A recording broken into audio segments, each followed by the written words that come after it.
Following the men and women's Olympic golds in Milan, the NHL and the PWHL are seeing different bounces after the Olympics in different ways. So let's bring in Front Office Sports editorial director of features, Meredith Turits. So Meredith, let's start with the PWHL here. How have they sort of seen this big boom and capitalizing off of all the attention that they got from the Olympics? They're having a really, really good few days right now, both on the U.S. team and the Canadian team side.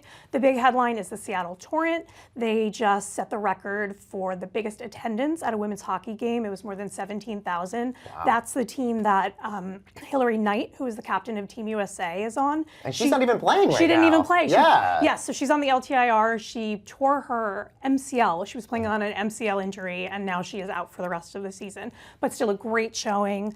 Then there were sellouts for the Montreal Victoire and the Ottawa Charge. And then just today we found out that the Boston Fleet and the New York Sirens both sold out TD Garden and MSG respectively, wow. And those will break the Torrent attendance record. And even attendance aside, I've seen reports that even merchandise sales are even up as well, which is great. This month, merch sales are up 101%, and tickets are moving faster than they have since the first week of the season. So huge, huge interest. People really want to be in the building. Yeah, and let's move to the NHL. The men are seeing interest, but in a different way. Obviously, attendance is still fine, but it looks like viewership numbers are up too. Yes, so for the NHL, we are tracking viewership.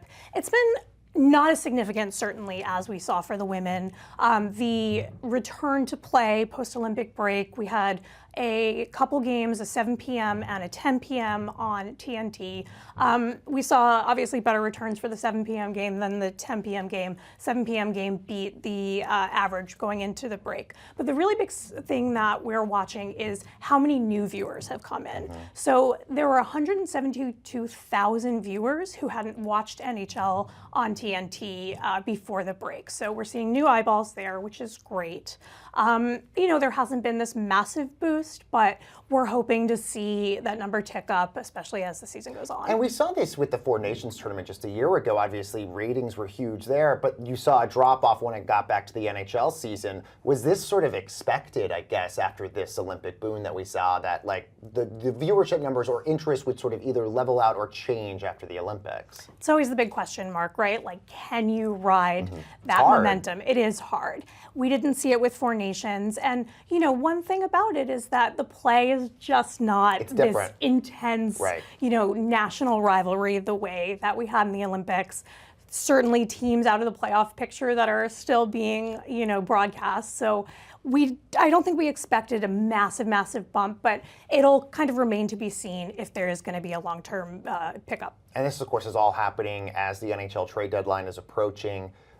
So far, who is buying, who's selling, what names are we really watching as the trade deadline's coming here? So it's interesting. It's not exactly the names that we would traditionally see. So we have sellers, which include Florida, the back-to-back Stanley Cup champions. Which is crazy to even say that sentence. It is. They're out of the playoff picture, and they are on the other side, which is interesting. There are rumors that they may move goalie Sergei Bobrovsky.